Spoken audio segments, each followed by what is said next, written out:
우리는 살아가면서 한 번 이상 이런 질문을 던져 보았습니다. 하나님은 태초에 창세전에 무엇을 하고 계셨을까? 이런 질문을 명쾌하게 답을 듣지 못한 채로 흐지부지 잊어버렸거나 또 덮어둔 줄로 압니다. 신학자들은 이 주제가 너무나 중요하기 때문에 많은 연구를 하였습니다. 오늘 그 많은 분량을 다 함께 나누지 못하겠지만 오늘 본문에서 우리에게 계시해 주는 그 내용만큼은 우리가 확실하게 알아들을 수 있지 않을까 생각을 합니다. 태초에 창세전에 하나님은 무엇을 하고 계셨을까? 우리가 지난주에 1장 1절의 말씀을 함께 나누었습니다. 태초에 말씀이 계셨다 그랬습니다. 이 말씀은 우리 주님, 이 말씀이 성육신 하신 우리 주님을 말씀하고 있기 때문에 우리의 예수 그리스도, 우리 주님은 태초 만물이 지어지고 역사가 시작되기 이전부터 계셨다. 그리고 그분은, 그 말씀은 곧 하나님이셨다. 이러한 것이 혹 여러분에게 이렇게 코로나 바이러스로 또는 팬데믹 상황 속에서 경제적으로 또 정서적으로 많이 눌리고 상하고 염려가 많은 우리의 현실에 너무 멀고 와닿지 않는 이야기처럼 들려질 수도 있습니다. 태초에 주님이 계셨고 그분이 하나님이시라고 하는 게 지금 나하고 무슨 상관일까? 라고도 생각이 될 것입니다. 그것은 우리가 현실에 이 주님이 태초부터 계셨고 하나님이시라고 하는 이 말씀의 권세와 능력과 위엄을 적용해 본 적이 없다는 증거입니다. 우리는 너무 소소한 말씀들, 듣기에 좋고 눈물이 그렁거릴 수 있는 감동적인 예화들에 너무 물들어 있습니다. 우리들은 너무 어렵고 복잡한 교리와 지식에는 그런 책들을 읽는 것조차 힘들어합니다. 그래서 우리들의 논리와 우리의 생각들은 단순해요. 와닿는 말씀, 재미있는 말씀이 아니면 우리는 그만 귀를 닫고 맙니다. 하지만 여러분, 믿으신 지 수십 년이 되시고 이제는 선생이 될 만하시고 이 종말의 시대적인 상황 속에 마치 영적인 스테이크를 먹고 강건해서 분별하고 이길 수 있는 자신으로 빚어가지 않으시면 이제 이 종말의 끝자락에서는 어떤 일을 만날지 모릅니다. 정말 깨어 준비하고 말씀의 깊은 세계를 사모하지 않으면 안 되는 때가 되었습니다. 요한이 이 복음을 선포하는 상황이 무엇이었습니까? 에베소서 주후 1세기 말쯤에 에베소서에서 이 요한복음을 선포하고 소아시아 지방의 7교회 이상의 교회들을 목회할 때에 그 당시에 로마 시대에 얼마나 어려운 상황이었는지 다시 한번 상기시켜 드린다면, 네로 황제 때 시작한 기독교 박해가 도미티안 황제 때에는 전국적으로 본격적인 박해로 바뀝니다. 그리고 도미티안 황제는 자기를 주요 신이라고 칭하면서 전국의 로마 황제 숭배를 강요하기 시작했습니다. 요한복음을 쓸 당시에 이 황제 숭배는 극에 달했어요. 그리고 특별히 이 에베소가 있는, 요한이 목회했던 에베소 지역은 아주 상업적으로 경제적으로 굉장히 물류가 원활하게 진행되는 좋은 곳이었는데, 그 소아시아 지방의 그 지역의 이점에 합당하게 황제 숭배를 위한 신전들이 6개나 지어졌습니다. 그래서 그 숭배의 중심지가 에베소입니다. 게다가 거기에는 아데미 신전이 있는데 바울도 2차 선교 여행 때 그 광적인 신도들 때문에 뭐라고 할 만큼 정말 곤욕을 치르고 거기를 떠났던 바로 그와 같은 지역이 에베소입니다. 그리고 회당들, 유대인들의 회당들은 이제는 하루에 3번씩 기도를 할 때 그리스도인들을 저주하며 출교시키고 또 로마에 고소해서 그들을 불이익을 당하게 만드는, 이렇게 안으로는 이단들이 침투하고 밖으로는 박해가 있는 아주 곤고한 종말의 때를 겪고 있었습니다. 그래서 여러분, 요한은 반모섬에 유배되었을 때 요한계시록을 바로 이 에베소 교회를 위시해서 7교회에 보낸 것입니다. 이 요한복음이 전해졌던 그 당시, 그 동시대에 요한계시록을 이들은 같이 읽었고, 이제 요한복음을 이어서 요한 1서, 2서, 3서가 그들에게 전달됩니다. 바로 계시록의 상황이 그 시대의 배경입니다. 여러분, 우리가 팬데믹이나 이런 코로나로 겪고 있는 어려움, 경제적인 어려움은 정말 그 당시 성도들이 겪고 있는 것과는 비교가 안 되는 것들입니다. 그런데 시기적으로는 그때보다 지금이 주님 오실 때가 더 가까웠습니다.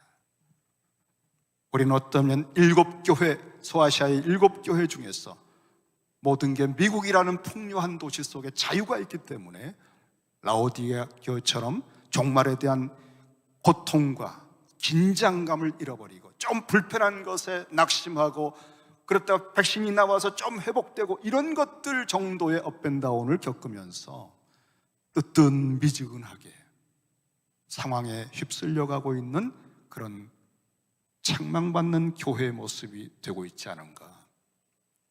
그러한 종말의 때에, 박해와 위기 때에, 위협이 있을 때에 황제가 주님이라고, 물질이 주님처럼 염려를 끼치는 이 시대 속에서 가장 절실한 복음이 무엇입니까? 예수 그리스도는 태초부터 계신 하나님이시다. 이 고백이, 이 복음이 얼마나 우리 시대에 절실한지 몰라요. 이것이 와 닿아야 우리가 시대를 돌파할 수가 있어요.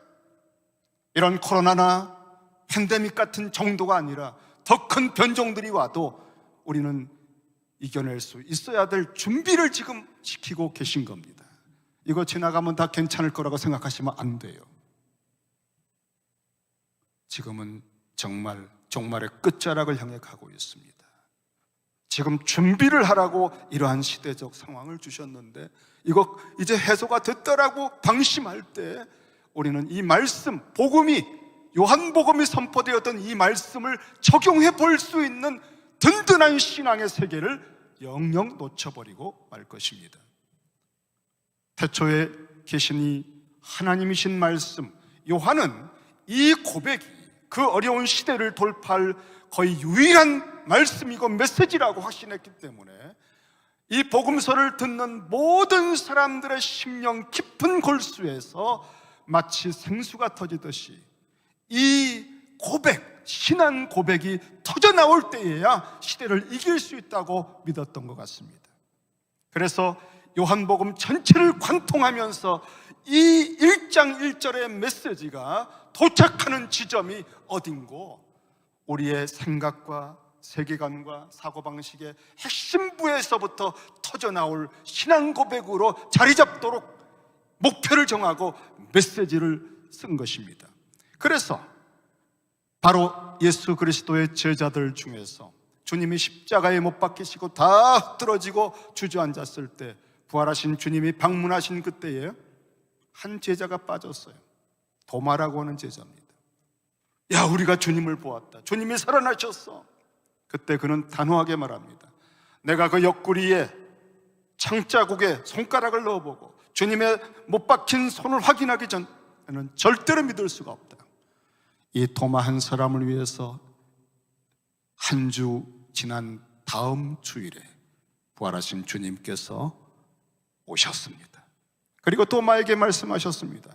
요한복음 20장 27절에 내 손가락을 이리 내밀어 내 손을 보고 내 손을 내밀어 내 옆구리에 넣어보라. 그리고 믿는 자가 되라 하실 때에 요한복음 20장 28절은 신약 성경에서 가장 절정의 신앙 고백을 드디어 요한복음 전체를 써서 20장까지 쓴 목표를 달성합니다. 태초부터 계신 우리 주님은 하나님이시다.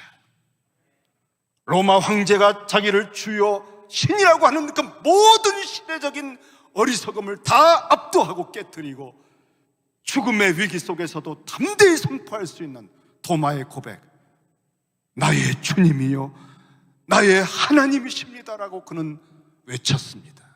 바로 이러한 신앙 고백이 터져나올 때 이런 팬데믹이나 코로나 같은 건 정말 조적지혈 같은 것들입니다. 우리가 어떤 신앙으로 지금 준비되어야 하는가? 요한복음은 우리에게 메시지를 주고 있어요. 저도 이 요한복음을 여러 차례 설교했지만 이번에 새로 이 말씀을 보면서 전혀 복음을 선포하지 못했다는 사실을 알았습니다. 이 복음서가 가지는 복음의 강력한 세계를 전달하지 못했구나. 이런 무지한 목사, 이런 직무유기하는 목사들 때문에 뜨뜻미지근한 신앙으로 종말의 교회들이 이 모양이 되었구나. 제가 정신을 좀 차려보려고 합니다. 1절은 또 한 가지 중요한 사실을 우리에게 가르쳐 줍니다.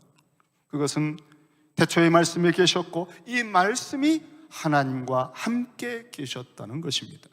오늘 2절의 말씀을 보면 한 번 더 이 중요한 사실을 반복합니다. 그가 태초에 하나님과 함께 계셨고, 우리 주님 아들 하나님께서 하나님 아버지 하나님과 함께 계셨다는 이 사실이 이제부터 이 복음, 요한복음서, 요한계시록, 요한 1서, 2서, 3서가 그 어려운 종말의 상황 속을 뚫고 나가게 하는 복음이라는 거예요. 우리 시대에는 아들 하나님 주님께서 아버지 하나님을 바라보시고 이 향하여 있다라고 하는 이 의미를 다시 한번 발굴하고 들여다보고 여기서 나오는 무한한 은혜와 강력한 메시지를 듣지 않으면 정말 종말을 이길 수 없을 겁니다. 왜냐하면 요한계시록과 요한복음, 요한 1, 2, 3서는 그러한 때를 이기기 위해서 이기는 자가 되라고 주신 말씀이기 때문이에요. 아들 하나님께서 아버지 하나님을 향하여 있다, 여기 함께 있다라고 했는데 헬라어의 몇 가지 전치사가 함께라고 하는 뜻을 표현하는데 한 5-5개가 있습니다. 그런데 그 중에서 요한이 이 광경을 묘사하기 위해서 특별히 뽑아낸 전치사는 프로스라고 하는 전치사입니다. 그것은 인격 관계 속에서 어떤 대상을, 그 상대 대상을 향하여 역동적으로 방향을 가진 의미를 우리에게 깨우쳐주는 단어입니다. 아들 하나님은 아버지 하나님을 향하여 전심으로 사랑을 하는 마음으로 친밀한 교제 가운데, 사귐 가운데 끊임없이 아버지를 향하고 있는 것입니다. 이것은 아들 예수 그리스도의 가장 중요하고 깊은 본성입니다. 아버지 하나님의 뜻과 그의 영광, 그에 대한 사랑, 뜻과 성품과 목숨을 다하여 하는 그 사랑의 모든 것을 쏟아 아버지를 향하여 있는 아들. 여러분, 정말 사랑에 완전히 빠진 연인들은 상대방을 향하여 있습니다. 직장에서 일을 하면서도 끊임없이 사랑하는 연인을 향하여 있고, 타주에 멀리 갈지라도 그 사랑하는 연인을 향하였고, 그리고 그 모든 수단과 방법을 통해서 소통을 합니다. 전화를 하고 이메일을 하고 화상으로 채팅을 하고, 이것이 바로 사랑이라고 하는, 그리고 하나 된 사람들의 모습인데 이것은 모두 삼위일체 하나님께서 지으신 사람의 온전한 모습들입니다. 어디에 그 근원이 있습니까? 바로 아들 하나님이 아버지 하나님을 향하여 있는 이 깊고도 친밀한 영원한 전심의 사랑 속에 그 모든 것이 있는 겁니다. 그리고 아버지께서는 너는 내 사랑하는 아들이라 내가 너를 기뻐하노라 하시면서 성령을 한량없이 부어주시고 끝도 없이 아들을 주목하시고 아들의 모든 행동을 통하여 영광을 받으시며 이 땅에 계실 때에도 품속에, 아빠의 품속에 계신 채로 거대한 삼위일체께서 모든 구속의 역사를 이루어 가셨던 것입니다. 이 삼위일체라고 하는 복음의 근원에 대한 것이 열리지 않으면 요한복음의 메시지는 다 평면이에요. 그냥 다 그만한 설교 들어오신 겁니다. 정작 이 요한복음을 통해 여러분에게 강력한 시대를 이기고 인생을 극복하며 그 보아노게처럼 펄펄 뛰는 혈기 많은 청년이 그런 깊은 사랑의 사도로 성화되고 변화되게 하는 그 강력한 복음의 감동과 품에, 그리스도의 품에서 느낀 그 심장의 고동을 들을 수가 없어요. 이 삼위일체는 복음의 심장부예요. 그런데 이제까지는 이 삼위일체를 한국교회든 이민교회든 다 너무 신비로운 거야. 우리가 다 측량할 수 없어. 이걸 너무 들춰내려고 하다가는 잘못돼 하고는 덮어두고 이 중요한 메시지로부터 복음을 들려주지 않았기 때문에 우리들은 칭의, 그 다음엔 성화, 그 다음엔 영화라고 하는 수평적, 평면적 복음만을 듣고 논쟁을 하고 그 지식의 교리에 머물러 있었던 것입니다. 하지만 하나님을 향하여 예수 그리스도 안에서 아버지를 아빠, 아버지라고 내 영과 아들의 영이 함께 있어 그 삼위일체 속에서 하나님 아버지의 사랑을 받고 아버지를 사랑하던 그 거대한 삼위일체의 그 친밀함의 사귐 속에 주기도문으로 우리를 초대하신 그리스도의 세계는 이 삼위일체의 복이거든요. 이러한 은혜와 복을 역동적인 사귐 속에서의 모든 복음의 은혜를 우리는 몰랐던 것입니다. 우리 주님은 마지막 십자가를 앞두고 기도하실 때에 이 창세전에 아버지 하나님과 사귀고 그 친밀하게 하나 되었던 사랑의 말로 못할 영화로움에 대하여 이 땅에서 기도하셨을 때에 요한복음 17장 24절의 말씀을 우리 귀에 들려주십니다.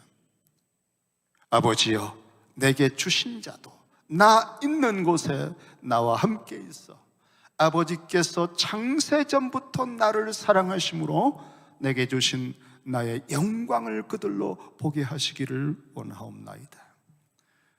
우리가 주님의 영광을 볼 때 영광에서 영광으로 성화가 된다고 했습니다.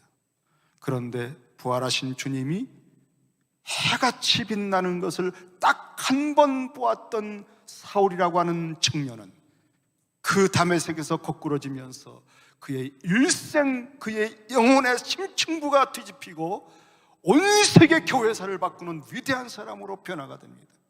딱 한 번 주님의 영광스러운 얼굴을 본 다음에 우리는 그리스도의 얼굴에 있는 하나님의 영광을 아는 그 빛의 지식을 주님께서 우리 마음에, 하나님께서 우리 마음에 비추셨기 때문에 거듭났으며 변화되고 있는 것입니다. 우리 주님은 해같이 빛나는 당신의 영광, 그 새하늘과 새 땅에서는 태양이 없어요. 어린 양의 빛이 모든 것을 비추는 빛입니다. 우리가 이 주님의 영광을 볼 때는 한도 없는 사모함이 생길 거예요. 아버지의 영광을 바라보며 끊임없이 전심으로 하나님을 향하여 있던 주님처럼 우리가 영원토록 그분을 찬양하며 경배하며 주님을 바라보고 그분을 닮고자 하는 열망으로 살아가게 될 것입니다.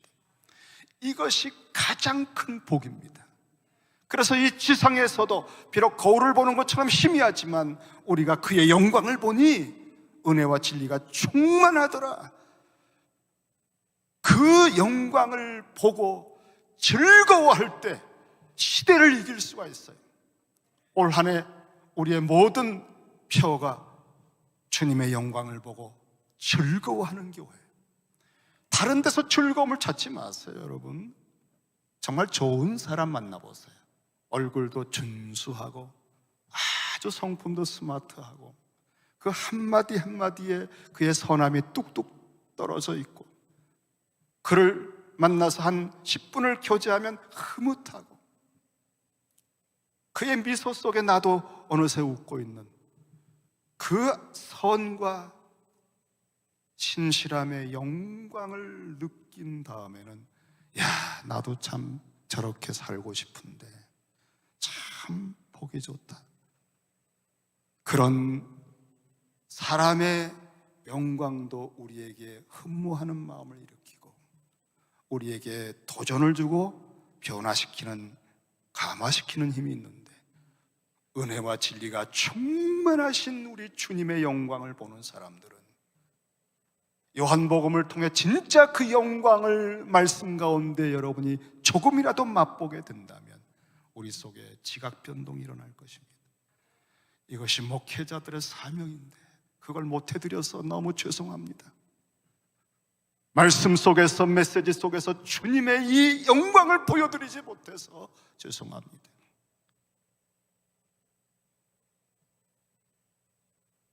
어찌하든지 이번에만큼은 그 영광을 저도 보고 베들레헴 온 성도님들이 주님의 영광을 매주마다 보면서 조금씩 변화가 될 수 있기를 간절히 바랍니다.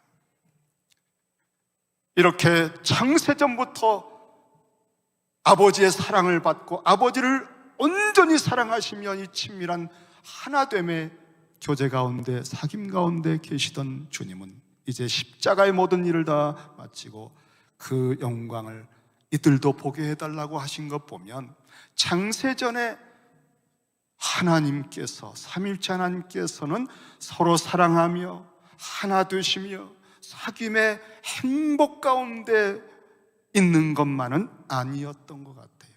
조나단 에드워즈는 이러한 삼위일체의 온전한 친밀함과 사귐과 하나됨을 하나님의 행복이라고 표현했어요. 주님께서 이들도 이 영광을 보게 해 주십시오라고 한 것은 하나님 아버지의 무궁한 사랑과 사귐과 서로에 대한 존중과 그 친밀함의 행복을 당신들만 누리고 있는 것이 아니라 이것을 함께 맛보고 함께 이 영광을 보고 사모하며 함께 누리고 함께 즐거워할 당신의 나라와 백성들을 창조하실 계획을 가지셨구나 하는 것을 알 수 있죠.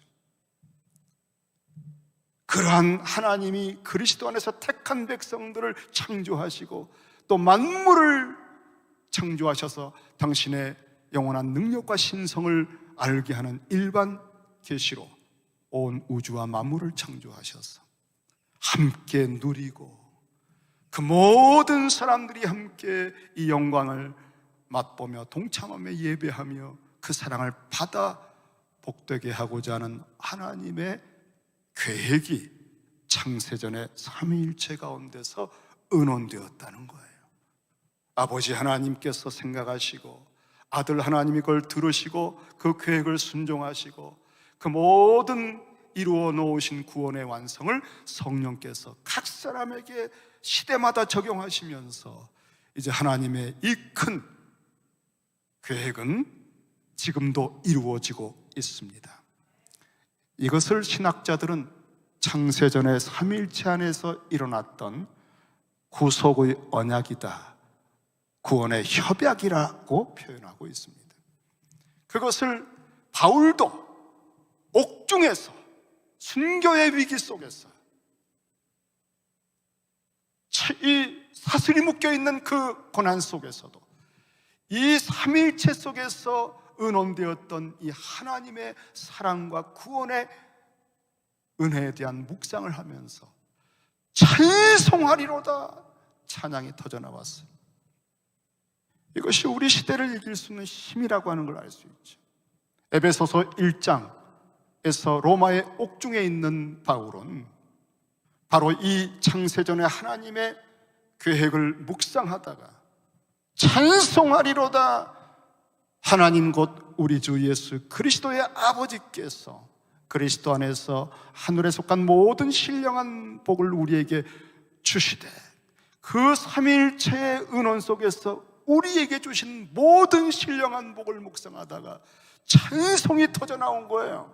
옥중에서. 그 다음에 그는 숨을 쉴 수가 없을 만큼 감격하면서 마침표를 찍을 수 없기, 신약성경에서 가장 긴 문장을 에베소서 1장 3절에서 14절까지 202개의 헬라어 단어로 정말 숨 한 번 돌이키지 못하고 쉼표 한 편 찍지 못하고 내리 찬양을, 찬미의 찬미를 더한 에베소서 1장의 그 장엄한 찬미가 삼위일체의 우리 하나님을 묵상하고 동참할 때 우리가 경험하는 세계라는 거예요. 그는 하나님 아버지께서 창세전에 무엇을 하고 계셨나? 곧 창세전에 에베소서 1장 4절에 그리스도 안에서 우리를 택하셨다는 거예요.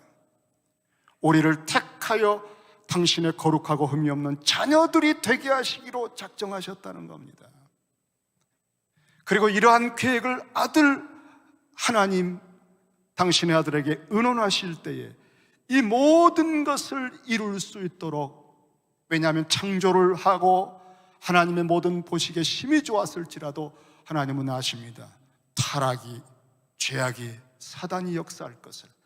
그래서 아들 하나님, 너는 이제 이 세상 죄를 지고 가는 어린 양으로 성육신해서 십자가에서 이 모든 나의 택한 너에게 준 이 백성들을 위한 구속의 사역을 하기를 바란다. 기꺼이 주님은 아버지의 말씀을 순종하십니다. 그래서 때가 참에 이 땅에 성육신 하셨고, 바로 바울의 묵상에서 에베소서 1장 7절에 보면은 우리는 그리스도 안에서 그의 은혜의 풍성함을 따라 그의 피로 말미암아 성량 곧 죄의 사함을 받았느니라. 창세전부터 십자가가 있었던 거예요. 그리고 주님께서 이 땅에 오셔서 그 십자가로 우리를 구속하셨습니다. 다 이루셨습니다. 그리고 나서 바울은 또 묵상합니다. 성령께서는 어떤 일을 하셨나? 에베소서 1장 13절에 보면 그 안에서 너희도 진리의 말씀 곧 너희의 구원의 복음을 듣고 또 그 안에서 또한 믿어 약속의 성령으로 인치심을 받았다. 성령께서 하나님의 백성이라는 인을 꽝 찍어주신 겁니다. 그리고 그것으로 끝나지 않고 14절에 보면 이는 우리 기업의 보증이 되사 그 얻으신 것을 성령하시고 그의 영광을 찬송하게 하셨다. 이 보증금으로 오신 거예요. 하나님 나라의 모든 것, 삼위일체 속에 있는 그 모든 하나님의 복된 것을 상속받을 수 있는 하나님의 자녀라고 하는 걸 인을 치실 뿐 아니라 보증금으로 성령이 오셔서 그것은 이미 다 너의 것이다. 영원히 떠나지 않으시고. 그래서 여러분, 자신이 구원받았다는 사실에 대해서 흔들리는 분들이 있습니까? 자기 자신의 정서적인 업앤다운이나 환경 속에서 시험에 들고 조금 주저앉은 것 때문에 그때마다 구원의 확신이 흔들리는 분들이 있습니까? 그런 분들은 삼위일체 하나님을 바라보시기 바랍니다. 아버지께서 여러분을 택하셨습니다. 그 아버지 손에서 빼앗을 것은 세상에 어떤 피조물도 없습니다. 그 아버지께서 그리스도 안에서 여러분을 택하셨기 때문에 그리스도는 자신의 전생일을 통해 여러분을 구속하시기 위해서 모든 것을 헌신하셨고 다 치러내셨습니다. 그 그리스도의 십자가와 그 공로를 거꾸로 돌릴 피조물이 있다면 여러분의 구원은 흔들릴 것입니다. 아무것도 없습니다. 그리고 성령께서는 완전하게 완성하신 그리스도의 그 공로를 여러분에게 적용해 주셨습니다. 믿어지게 해 주셨습니다. 그리고 인을 치셨고 보증금으로 영원토록 내주하십니다. 이런 하나님을 대적할 수 있는 세력이 있다면 여러분의 구원은 흔들릴 것입니다. 없습니다, 여러분. 우리가 구원의 감격을 이렇게 느낄 때 어떠한 적그리 시도와 종말의 위협 속에서도, 황제 숭배나 물질 숭배 속에서도 우리 주님은 나의 주요 하나님이시다. 나의 하나님 아버지, 아들 예수 그리스도 안에서, 성령 안에서 담대하게 하나님의 영광을 선포하고 복음을 선포하고 자유를 느끼고 어린 양이 어디로 이끌든지 이 종말의 때에 담대히 갈 수 있는 하나님의 백성들, 교회가 될 수 있습니다. 이 복음이 선포되지 않으면 정말 미지근하게, 차갑지도 덥지도 않고 주일마다 와서 예배드리고 또 돌아가고 업앤다운하고 이렇게 가는 거기에 책망이 떨어지고 우리 주님의 마음은 너무나 아프고, 그러므로 요한복음 1장 1절에서 이 삼위일체 하나님 안에서 우리를 위해서 행하신 이 일, 이것을 주님은 십자가에서 다 이루셨다고 했잖아요. 요한복음을 읽어보면 이제부터 여러분이 눈이 뜨이게 되고 귀가 열리게 될 것입니다. 우리 주님은 끊임없이 반복하십니다. 아버지께서 나를 보내셨다. 아버지께서 내게 주신 말씀이다. 아버지께서 내게 주신 자들은 내 말을 들을 것이다. 하나님 아버지께서 그리스도 안에서 택한 백성들은 아버지께서 이끌어서 주님을 만나게 하시고 주님의 복음을 들을 때에 성령 안에서 그 말씀이 믿어지게 하시는 거예요. 인간의 능력으로 우리가 거듭나는 것이 아닙니다. 혈통으로, 육정으로, 사람의 뜻으로 거듭나는 것이 아니라 하나님 아버지께서 택하셨고 그리스도의 복음을 들을 때 성령께서 그것을 믿어지게 하시고 거듭나게 하시는 것입니다. 그러므로 이러한 하나님의 자녀가 된 사람들은 그리스도를 볼 때 그 영광을 보며 즐거워하고 그 은혜와 진리가 충만한 것 속에서 은혜를 받으며 거룩한 성화의 여정을 갈 수밖에 없는 것입니다. 칭의를 받은 사람은 이제 구원받았으니까 성화로 가지 않아, 이런 쓸데없는 논쟁 속에 빠지는 것이 아니라 삼위일체 사귐 속에 역동적으로 사랑하며 하나 되며 주님을 바라보며 주기도문에 기도를 드리는 이러한 복음의 입체적인 살아있는 교리를 우리가 이제 체험을 할 단계가 된 것입니다. 이젠 스테이크를 먹고 영적으로, 영적 근육들이, 사고방식들이, 관점들이 탄탄해지지 않으면 안 되는 때가 된 거죠.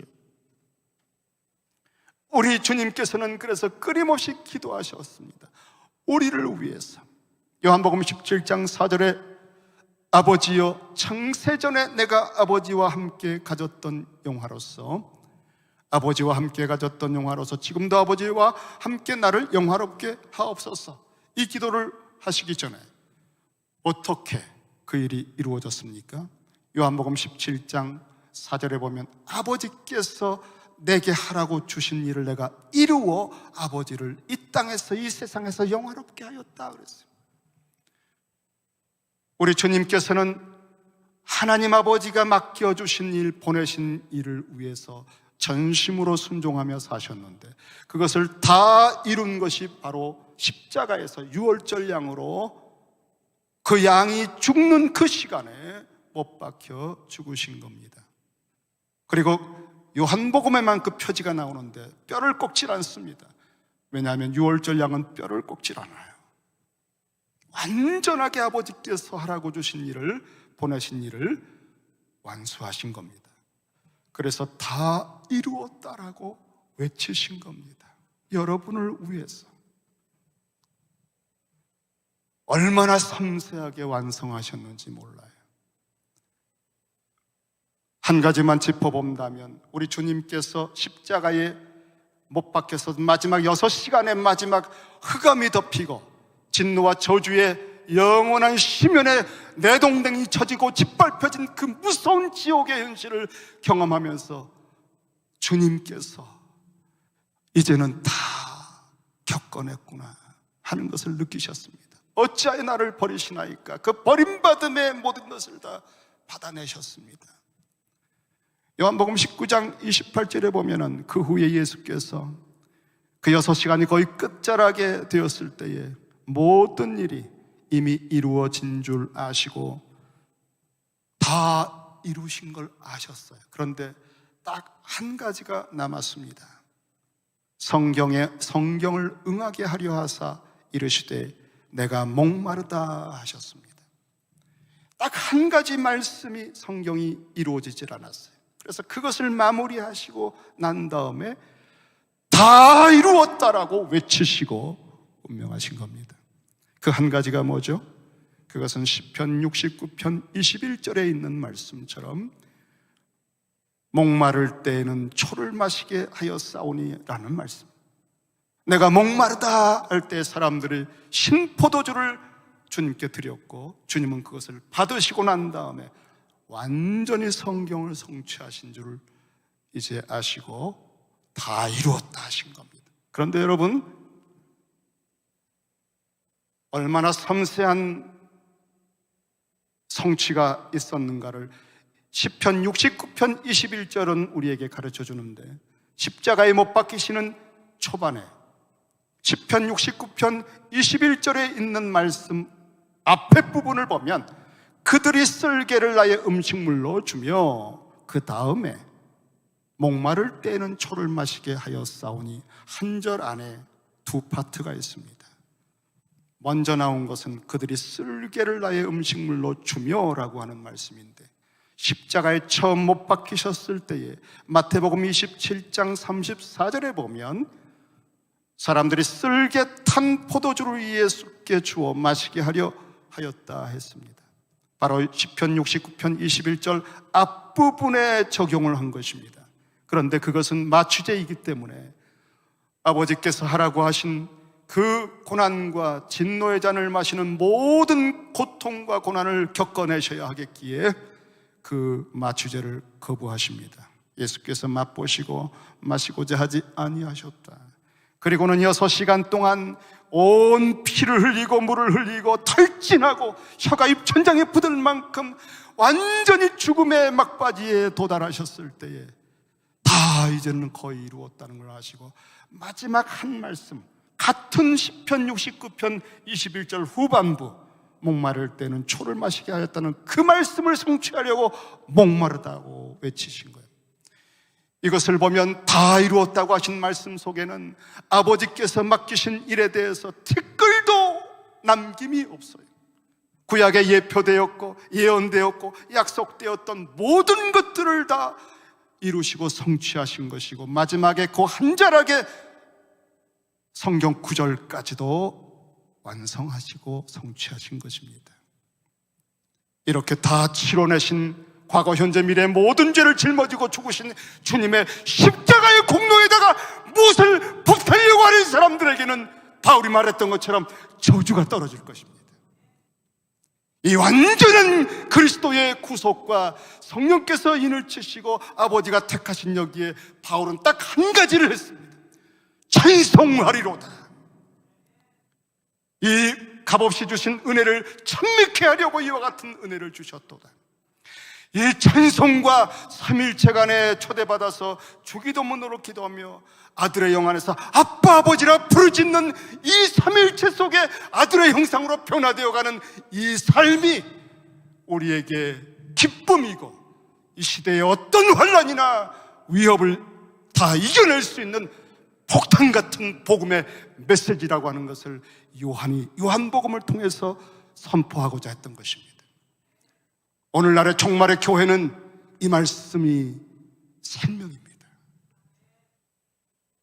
우리는 이제 살았고 온동력 있는 말씀 속에 하늘보좌에서 주님이 전달해 주고자 하는 이 말씀을 정말 경청하며 우리 속에서 터져나오는 고백, 주여 당신은 나의 주님이여 하나님이십니다.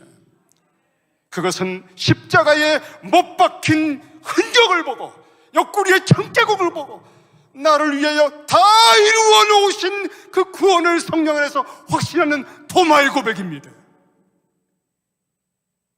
바로 그 십자가의 주님이 내 하나님, 나의 주님이요.